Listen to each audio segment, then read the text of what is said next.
할렐루야. 오늘도 여러분들과 함께 예배하게 되어 감사합니다. 함께 기도하면서 수요 예배 함께 드리겠습니다. 하나님 아버지, 오늘도 우리에게 생명과 호흡을 주셔서 또 주님 앞에 예배하게 하심을 감사합니다. 언제 어디서 무엇을 하든지 우리와 함께 하시는 하나님으로 새 힘을 얻게 하여 주시옵시고, 우리가 하나님 앞에 예배하는 모든 경험들이 참 유익하고 가치 있는 것이 될 수 있도록 우리와 함께하여 주시옵소서. 예수님의 이름으로 기도하였습니다. 아멘. 하늘에 계신 우리 아버지여, 이름이 거룩히 여김을 받으시오며 나라의 임하옵시며 뜻이 하늘에서 이룬 것 같이 땅에서도 이루어지이다. 오늘날 우리에게 일용할 양식을 주옵시고, 우리가 우리에게 죄 지은 자를 사하여 준 것 같이 우리 죄를 사하여 주옵시고, 우리를 시험에 들게 하지 마옵시고 다만 악에서 구하옵소서. 나라와 권세와 영광이 아버지께 영원히 싸움나이다. 아멘. 찬송가 210장 함께 찬양하시겠습니다. 찬송가 210장입니다.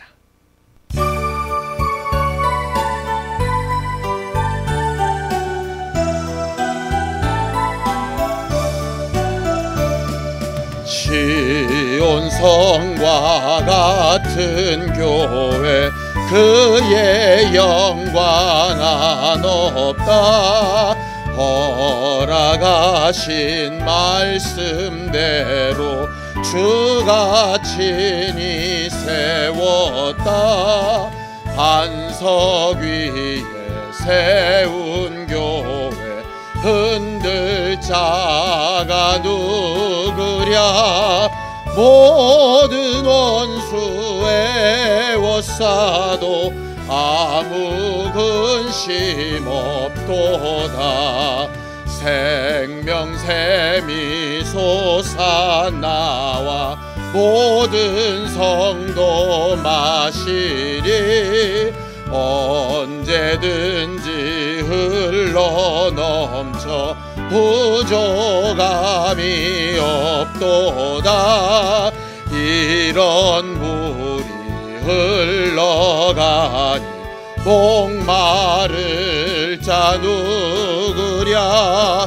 주의 은혜 풍족하여 넘치고도 넘친다. 주의 은혜 내가 받아 시온 백성 되는 때, 세상 사람 비방해도 주를 찬송하리라.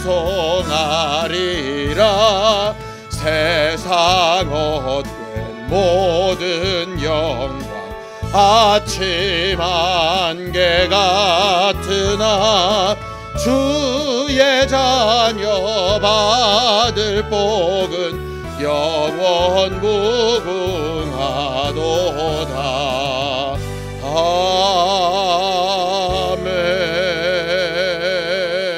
아멘.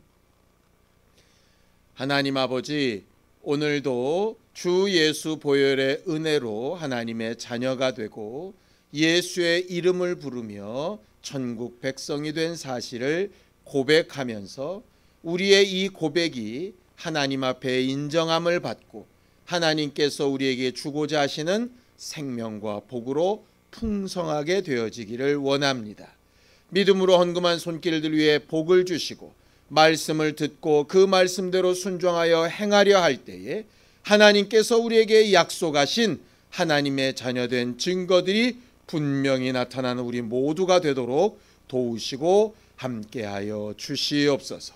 예수님의 이름으로 기도하였습니다. 아멘. 하나님의 말씀은 사도행전 22장 22절에서 30절까지 말씀을 함께 합독하겠습니다.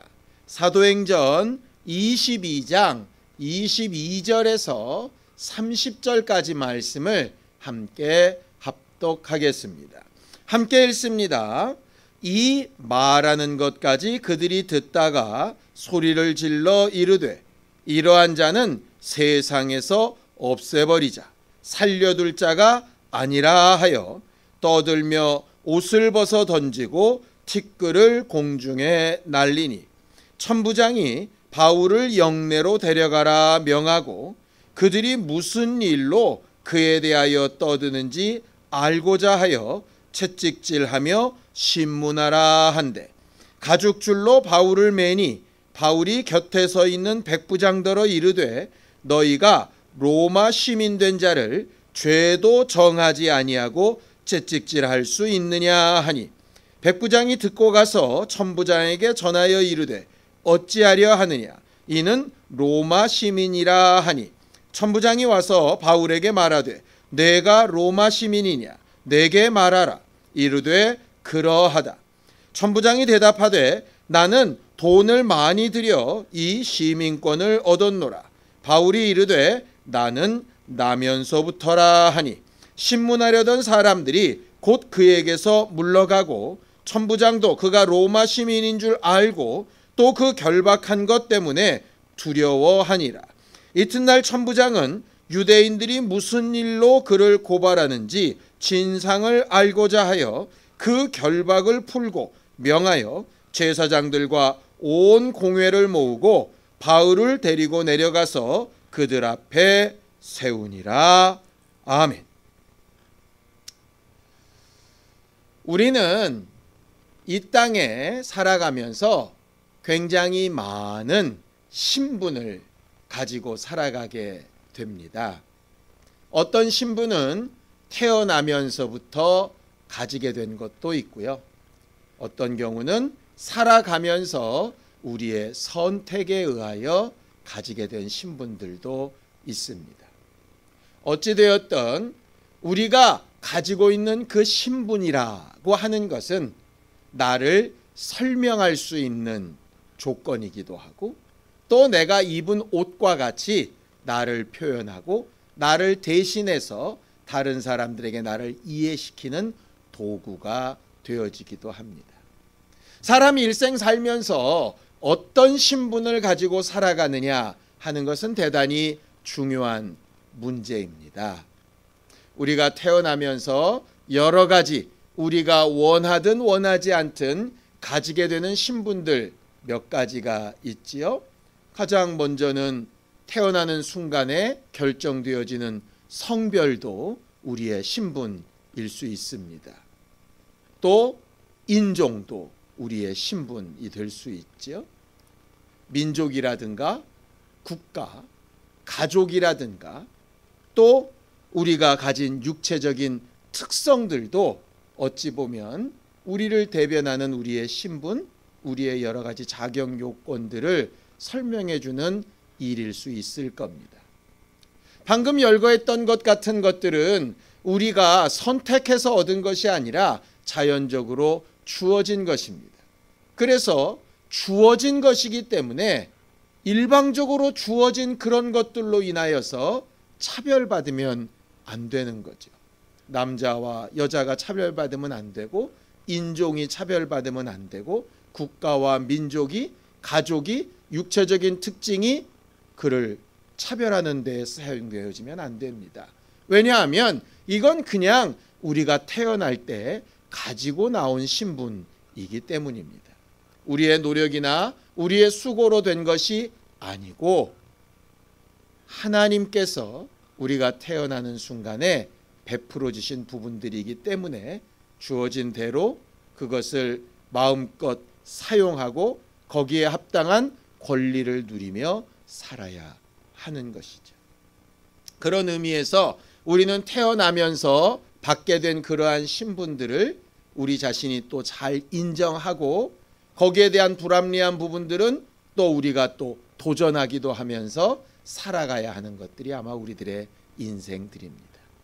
성경은 그렇게 우리의 육체 삶에 특정 지어지는 여러 가지 선천적인 특징들보다 더 먼저 된 특징 하나를 이야기하는데 그것이 바로 우리가 육체만 가지고 사는 존재가 아니라 그 육체 안에 더 본질적인 영혼이라고 하는 존재를 가진 사람들이라고 가르쳐주고 있습니다.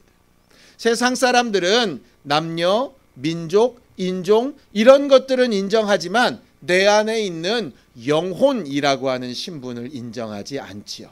신앙인과 신앙인이 아닌 사람들의 차이가 거기에 있습니다. 육체의 여러 가지 특징적인 그런 것들이 우리 원함으로 되어진 것이 아닌 것처럼 우리가 영적 존재로 태어난 부분도 하나님께서 우리에게 베푸신 자격에 속합니다. 성경을 좀 보겠습니다. 베드로전서 1장 24절입니다. 함께 읽습니다. 시작. 그러므로 모든 육체는 풀과 같고 그 모든 영광은 풀의 꽃과 같으니 풀은 마르고 꽃은 떨어지게 되어져 있다라고 말하죠. 그 다음 절에는 오직 하나님의 말씀은 영영토록 있고 우리에게 영적 존재라고 하는 사실을 가르쳐주는 그 말씀, 그 복음이 그 영원토록 있는 말씀이다라고 이렇게 설명하고 있습니다.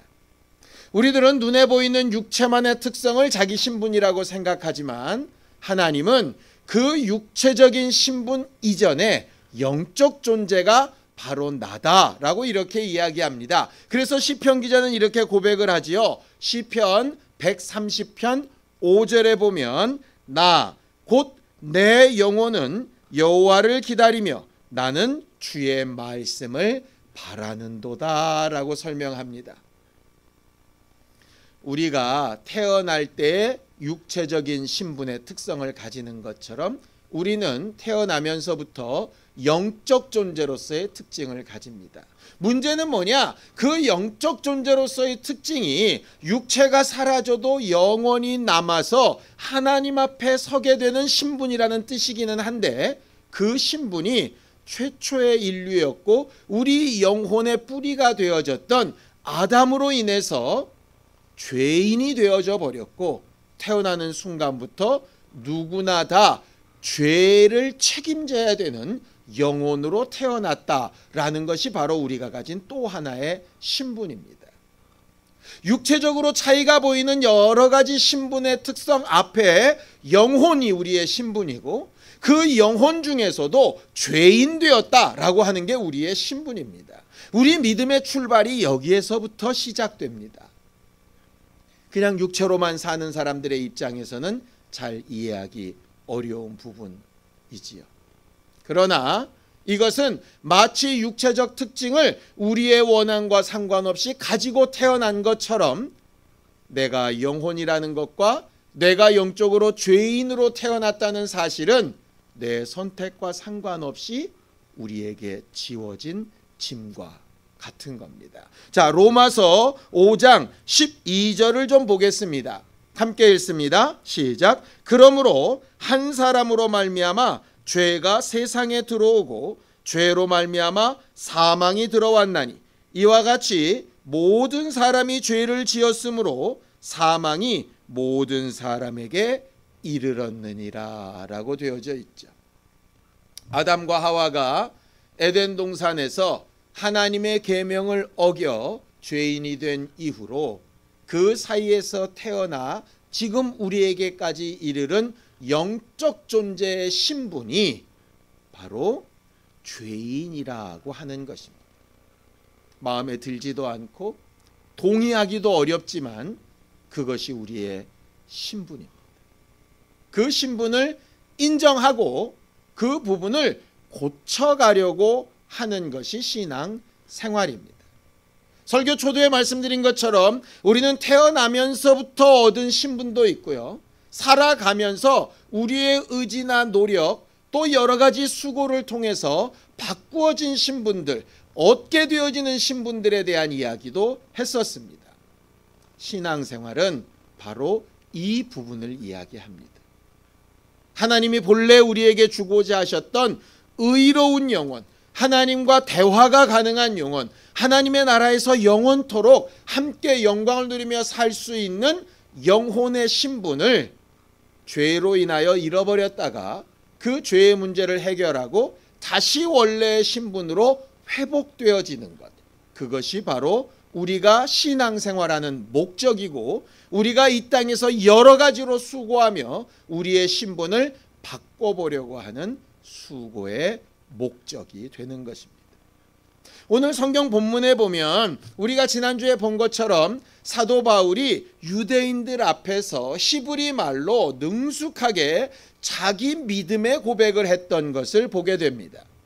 자기도 유대인들처럼 율법만 알고 복음을 알지 못했을 때, 예수 그리스도의 은혜를 알지 못하고 유대인의 선민의식에만 사로잡혔을 때에는 그들과 똑같이 생각하고 똑같이 판단하고 똑같이 행동했었노라고 이야기합니다.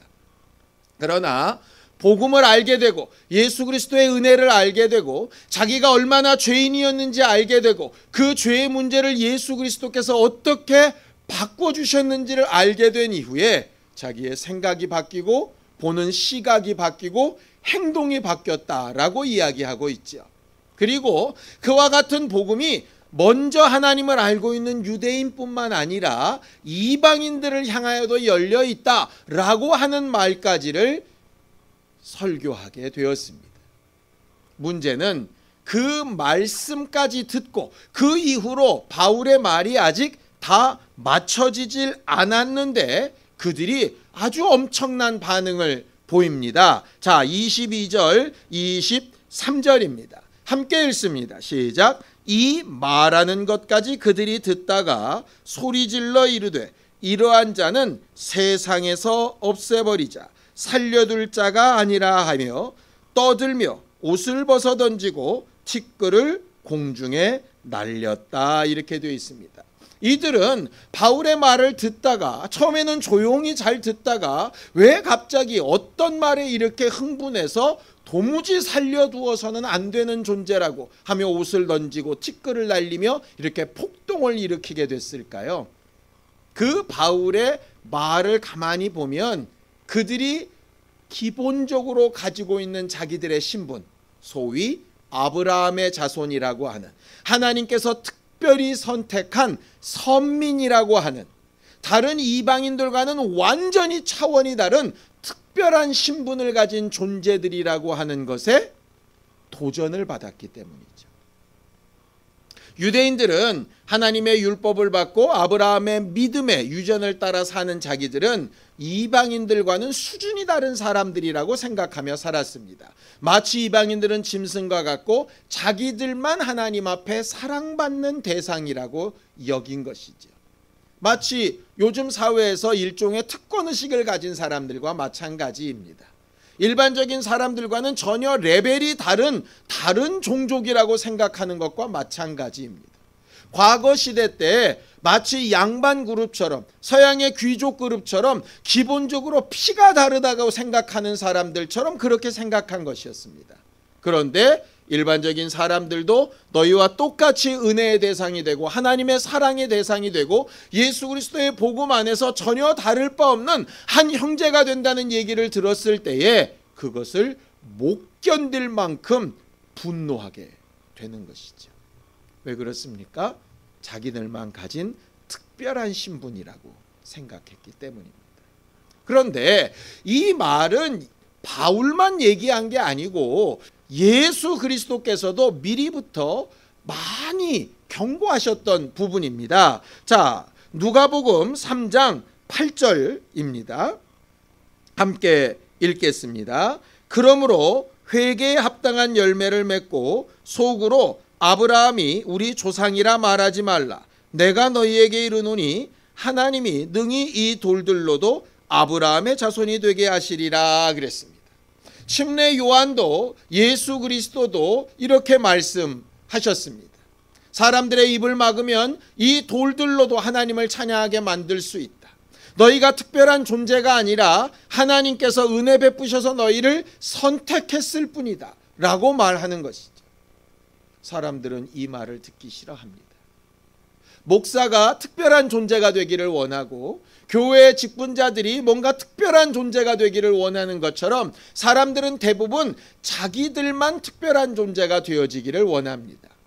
그런데 어떻게 그렇게 특별한 존재가 되어졌는가를 생각해 보면 좀 얘기가 달라집니다.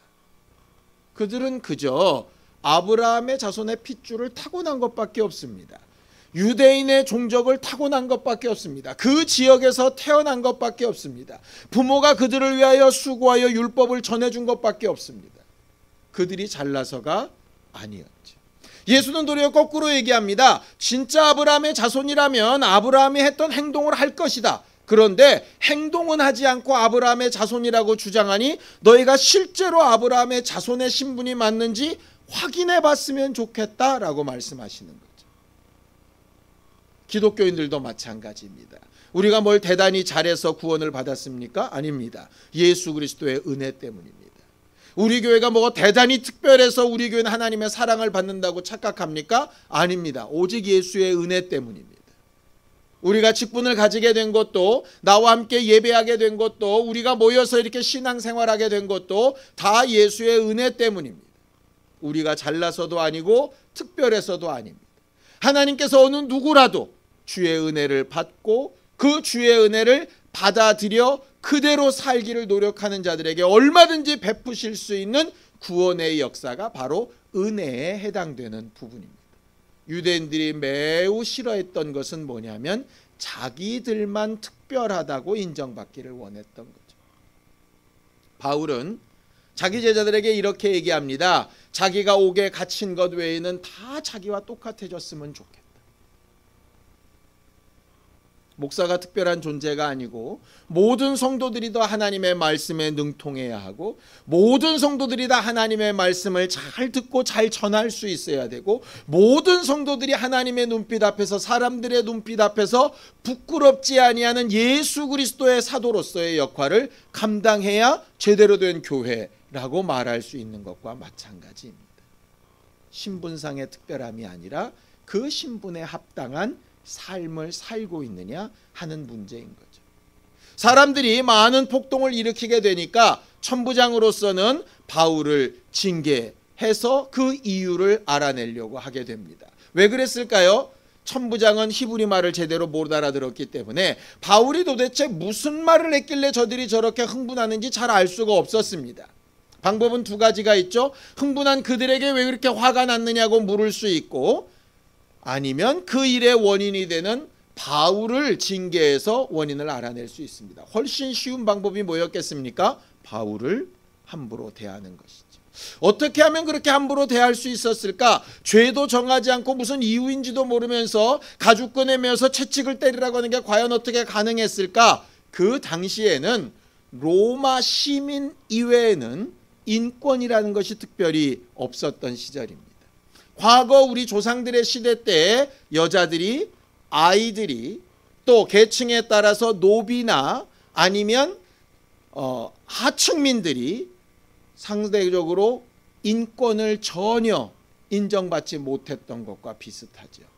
반대로 특별한 신분에 대해서는 특별한 권리들이 주어져서 그들에게는 뭔가 보호되어지고 그들에게는 뭔가 유익한 것들을 선택할 수 있는 힘이 생기게 되는 겁니다. 그 대표적인 예가 로마 시민권이라고 하는 것이죠. 천부장이 바울을 징계하려고 할 때에 바울이 거기에 자기의 신분을 정확하게 드러냅니다. 나는 로마의 시민이다. 로마의 시민이다 라고 하는 것에는 세 가지 내용이 들어 있습니다. 나는 로마의 시민이 되는 조건을 충족한 사람이다 라고 하는 뜻이고요. 두 번째는 로마 시민으로서 나는 권리를 가지고 있는 사람이란 뜻이고요. 세 번째는 그 권리를 가지기 위해서 나는 로마 시민으로서의 의무를 다하고 있다라고 하는 뜻입니다. 취득하게 되는 조건, 내가 해야 되는 의무, 내가 누릴 수 있는 권리, 이것이 다 포함된 개념이 바로 시민권이라고 하는 개념입니다. 성경에 보면 이렇게 되어져 있습니다. 자, 베드로전서 1장 18절에서 19절입니다. 함께 읽죠. 시작. 너희도 알거니와 너희 조상이 물려준 헛된 행실에서 대속함을 받은 것은 은이나 금같이 없어질 것으로 된 것이 아니요 오직 흠없고 점없는 어린 양 같은 그리스도의 보배로운 피로 된 것이니라. 이건 무슨 얘기냐면 이런 겁니다. 우리가 그리스도인이 되었을 때, 하나님의 자녀가 되었을 때 어떤 조건으로 그렇게 되어졌느냐? 천부장과 바울의 대화에서도 나와 있는 것처럼 천부장이 바울에게 이렇게 이야기합니다. 나는 많은 돈을 들여서 이 신분을 샀는데 너는 어떠냐? 바울은 나는 나면서부터 로마 시민이다. 이 얘기는 뭡니까? 로마 시민이 되는 데는 두 가지 조건이 있는데, 첫 번째는 태어나면서부터 주어진 신분이든가 아니면 많은 대가를 치른 신분이라는 얘기죠. 그리스도인이 되어지는 것, 하나님의 자녀가 되어지는데도 이 두 가지 조건이 필요합니다. 첫 번째는 나면서부터 하나님의 자녀인 것, 예수 그리스도시죠. 두 번째는 뭔가 상당한 값어치를 치르고 그 자격을 취득하는 것. 이게 바로 베드로전서 1장 18절 19절에 말한 그 내용입니다. 예수 그리스도의 정말 흠없고 그 유일한 그 보혈을 통해서 값주고 우리가 시민이 되었다. 천국 시민이 되었다. 하나님의 자녀가 되었다. 라고 하는 바로 그 말입니다. 로마서 5장 17절에 보면 한 사람의 범죄로 말미암아 사망이 그 한 사람을 통하여 왕노릇하였은즉 더욱 은혜와 의의 선물을 넘치게 받는 자들은 한 분 예수 그리스도를 통하여 생명 안에서 왕노릇하리로다. 이렇게 되어져 있습니다. 마치 아담 한 사람으로 죄인이 되어서 온 인류가 죄인이 된 것처럼 예수 그리스도의 희생과 대속함, 값을 치러주신 것으로 많은 사람들이 하나님의 자녀가 되고 영원한 하나님 나라의 시민이 되어지는 일에 자격을 취득할 수 있게 되었다라고 하는 그 말이죠. 우리는 마치 천부장이 많은 돈을 들여서 로마의 시민권을 사서 그 권리와 의무의 대상이 된 것처럼 우리는 예수 그리스도 보혈의 은혜를 통하여서 시민으로서 천국 백성으로서의 권리와 의무를 소유한 사람이 된 것입니다. 바울이 사람들 앞에서 자기의 신분에 대하여 정확하게 고백하는 것처럼 유대인들인 그들에게는 자기가 바리새인이고 가말리아의 문화에서 배운 정통율법학자라는 신분을 정확하게 말을 하고, 로마인인 천부장에게는 자기가 나면서부터 로마 시민권자라고 하는 사실을 분명히 이야기하는 것처럼, 그리고 거기에 합당한 권리를 요청하고 합당한 의무를 다하는 것처럼 우리의 신앙생활은 우리가 하나님의 자녀, 천국의 시민권을 가진 사람으로서의 역할을 잘 하고 있고 당연히 받아야 될 권리가 있다는 사실을 증거하고 말해야 되는 사람들입니다. 이게 바로 우리가 해야 될 전도이고 우리가 전해야 될 복음이죠. 우리가 잘나서가 아닙니다. 예수께서 그 값을 치러 주셔서입니다. 바울의 이 고백을 들은 천부장은 고민에 빠졌습니다.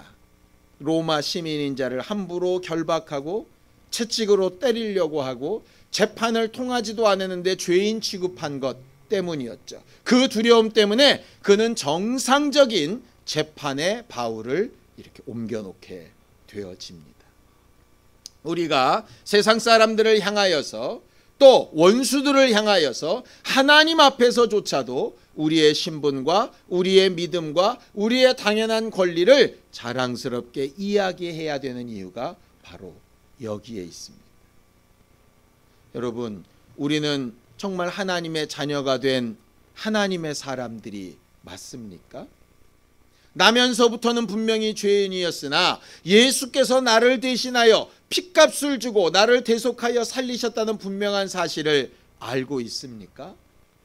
그것이 우리 믿음의 가장 기준이고 그것이 우리가 주장해야 될 바입니다. 유대인들처럼 내가 특별한 존재라고 그걸 자랑하는 게 아니라 나를 그렇게 만들어주신 예수 그리스도의 은혜, 내가 특별히 잘나서가 아니라 나를 사랑하셔서 그 대단한 값을 치러주시고 나를 살리신 분이 그분이라고 하는 사실 앞에 겸손히 내 신분을, 내 자격을 고백하고 그것을 위하여 나는 무엇을 해야 되는 사람인가를 잘 생각해 봐야 하는 사람들입니다. 요즘 사태를 생각을 해보면 훨씬 더 잘 알 수 있을 것 같습니다. 외국에서 각각의 삶의 자리를 가지고 있었던 교민들을 우리나라에서 전세기를 보내서 데리고 들어오지요. 그 나라가 살기 어렵고 위험에 노출돼 있다 보니까 비록 우리의 삶의 자리가 다르고 얼굴도 제대로 보지 못한 국민이지만 우리에게 속한 국민이라면 그 국민을 당연히 보호하고 그들을 도와야 될 책임이 국가에 있기 때문에 많은 돈을 들이고 많은 사람이 위험을 부담하고 많은 수고를 끼쳐서 그들을 비행기에 태워서 우리나라로 데리고 옵니다. 왜요? 그들의 신분이 우리나라 국민이기 때문입니다. 우리는 아직 천국에 살고 있지 않습니다. 천국과 다른 이 땅에 살고 있지요. 그러나 우리가 분명히 천국 시민권자라면 천국에서 하나님의 나라에서 우리를 보호하고 보존하고 돕고 후원해야 될 책임을 반드시 느끼시게 될 겁니다. 문제는 내가 그 도움을 받아들일 거냐 말 거냐인 거죠. 전세기를 보내고 어느 공항으로 몇 시까지 오라고 얘기를 하면 그 말에 따라서 그 자리에 옮겨와야 도움을 받을 수가 있습니다. 내가 민족이라고, 내가 같은 국가의 국민이라고, 내 집과리에서 나를 떠들어가라고 말할 수는 없지 않겠습니까? 약속에 따라서 내가 내 도움을 받을 수 있는 그 자리에 움직여 나아가는 것까지의 수고는 대단히 필요합니다. 그것이 천국 시민권에 관련된 부분입니다. 성경을 한 군데 보죠. 빌립보서 3장 20절 21절입니다. 함께 읽습니다. 시작. 그러나 우리의 시민권은 하늘에 있는지라 거기로부터 구원하는 자 곧 주 예수 그리스도를 기다리노니 그는 만물을 자기에게 복종하게 하실 수 있는 자의 역사로 우리의 낮은 몸을 자기 영광의 몸의 형체와 같이 변하게 하시리라. 예수는 이 땅에 오셔서 죽고 부활하심으로 영광의 몸에 대하여 가르쳐 주셨고 우리에게도 동일한 소망을 꿈꾸게 하셨습니다. 그런데 거기에 세 가지가 필요한 겁니다. 천국 시민이 되는 조건, 천국 시민으로서의 의무, 천국 시민으로서의 권리인 거죠. 우리는 예수 그리스도의 보혈을 조건으로 천국 시민 하나님의 자녀가 되었습니다. 이제 무슨 의무가 남아 있을까요? 아까 말한 대로 정부가 교민들을 위하여 전세기를 보내고 그를 구원하려 할 때 그 약속된 자리와 시간에 자기의 의지로 옮겨가야 하는 의무가 남아 있습니다. 또 그 나라에 돌아와서도 정부가 정해진 법률에 따라서 자기 자신을 격리하고 그 명령에 따르고 순종해야 될 의무가 있습니다. 그렇다면 거기에 따른 권리를 정부는 당연히 보장해 줘야 되고 그들을 보호해 줘야 하는 것이죠. 아무리 국민이라도 아무리 이 땅에 돌아왔어도 제 마음대로 하고 정해진 규칙을 건너머 버린다면 정해진 권리를 얻지 못하는 것은 너무나도 당연한 겁니다. 우리가 예수를 믿는다, 은혜로 구원받았다 하는 것 때문에 자꾸 넘나들게 되는 것이 뭐냐 하면 천국 시민권이 된 조건은 예수의 은혜로 일방적인 그가 대속하심으로 우리가 얻게 되었으나 우리가 그것을 누리기 위하여 해야 될 의무에는 다소 생각하지 못하고 함부로 행하는 부분들이 있게 되어진다라고 하는 것이죠. 그러면서도 우리는 뭔가 특별한 존재라고 자꾸 주장하고 남들과도 다른 존재라고 주장하고 더 나은 대접을 받을 뭔가 자격이 된다고 착각을 하게 되는 거죠. 우리는 분명히 예수 그리스도의 보혈로 구원받은 하나님의 자녀인 것 맞습니다. 마음으로 믿고 입으로 시인했다면 그것이 분명한 사실인 건 맞습니다. 그런데 예수께서도 말씀하신 것처럼 회개에 합당한 열매를 맺고 있습니까? 말씀에 정해진 규칙과 규율대로 따라가고 있습니까? 내가 당연히 자유자로서 아무렇게나 살 수 있지만 내가 천국 시민권자로서 보호받기 위해서 당연히 해야 되는 일정 부분의 의무를 감당하고 있습니까? 말씀은 그걸 가르치고 있고 사도 바울은 그런 의미에서 오늘 시민권에 대한 이야기를 하고 있는 겁니다. 우리는 이 땅에 살고 있지만 하나님의 나라 백성으로서 천국 시민권자로서의 신분을 가지고 있습니다. 그 신분이 분명하다면 그 분명한 신분을 증거하고 말하고 또 행동으로까지 보여야 될 그 일들이 우리에게 의무로 남아 있습니다. 우리가 그 가운데 있다면 하나님은 얼마든지 우리를 도우시고 하나님께서 도우실 만한 수없이 많은 역사들로 우리를 충만하게 하시고 위로하실 겁니다. 참 어렵고 힘든 시간들을 지내고 있지요. 앞으로 어떻게 될지 참 알지 못하는 두려움에 떨기도 합니다. 그럴 때에 우리는 과연 어디에 속한 사람, 어떤 신분을 가진 사람, 그 신분을 어떻게 얻게 되었는지 기억하는 사람, 내가 천국에 속한 사람으로, 하나님의 자녀된 사람으로 어떤 의무를 감당하며 살아야 되는 사람인지를 생각해 봤으면 좋겠습니다. 하나님의 교회도 마찬가지입니다. 예수 그리스도를 알고 믿고 믿음을 침례로 고백하고 우리가 서로 한 지체된 것을 고백하며 한 교회로 묶였습니다. 교회는 당연히 여러분들을 보호해야 되고 여러분들을 영적으로 충만하게 이끌어야 되고 여러분들이 정말 자유롭고 아름답게 신앙생활할 수 있도록 도와야 될 책임과 의무가 있습니다. 또 여러분들은 교인으로서 해야 될 의무들이 있지요. 이것은 하늘나라에 속한 우리의 신분에 대한 문제입니다. 여러분, 우리가 어려운 이 세상을 살아가면서 우리가 가지고 있고 얻고 있는 우리 신분에 대한 부분을 분명하게 고백도 하고 증거도 하며 살 수 있게 되기를 예수님의 이름으로 축원합니다. 함께 기도하겠습니다.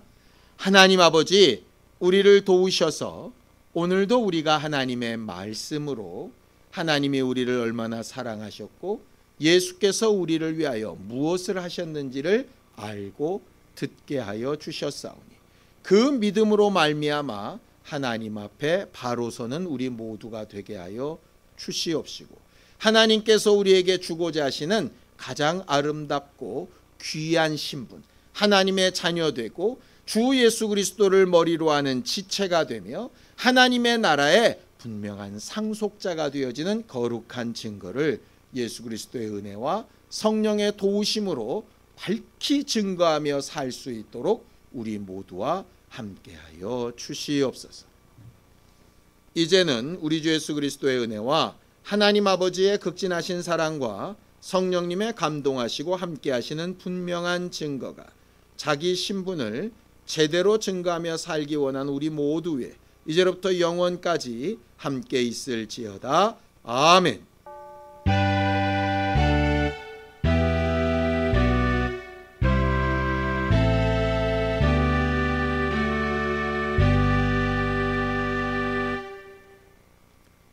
우리 예배 받으신 하나님 앞에 감사한 박수 건네겠습니다. 수고하셨습니다. 감사합니다.